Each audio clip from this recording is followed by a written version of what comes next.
میں رابطہ عالم اسلامی کی کانفرنس میں شرکت کرنے کے لیے ملیشیا آیا ہوا ہوں۔ مجھے یہاں آ کر پتہ چلا کہ ہندوستان میں راجستھان کے شہر ادے پور میں ایک واقعہ پیش آیا۔ جمعیت علماء ہند ہمیشہ قانون کو اپنے ہاتھ میں لے کر کسی کام کے کرنے کی مخالفت کرتی ہے۔ ہم اس واقعے کی بھی مذمت کرتے ہیں اور یہ سمجھتے ہیں کہ یہ اسلام کی تعلیمات کے خلاف ہے، اور ایسا عمل کرنا ملک کے اندر امن و امان کو تہوبالا کرنے والا ہے۔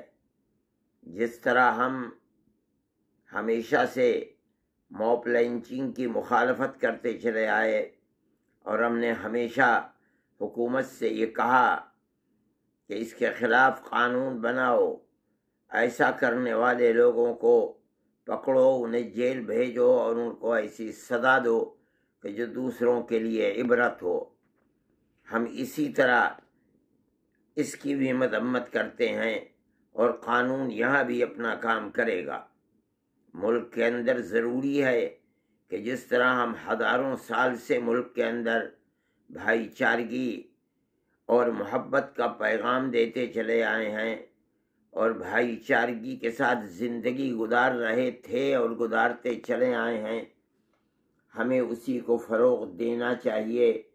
ملک کی سلامتی اسی کے اندر ہے، گورنمنٹ کو وہی کام کرنے چاہیے۔ مجھے افسوس کے ساتھ یہ بات کہنی پڑتی ہے کہ اگر ملک نے اور ملک کی حکومت نے اس بد زبانی کے اوپر پہلے سے شکنجہ کس دیا ہوتا تو آج ملک کے اندر یہ حالات نہ ہوتے اور یہ بد امنی کی صورت پیش نہ آتی۔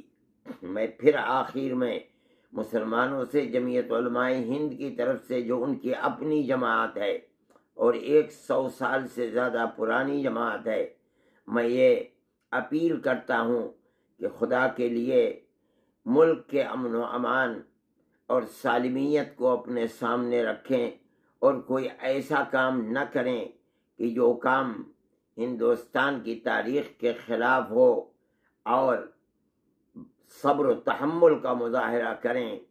باقی حالات ہیں، حالات تو بدلتے سدلتے رہتے ہیں۔ آج اگر یہ صورتحال ہے تو کل کو انشاءاللہ یہ صورتحال ختم بھی ہوگی۔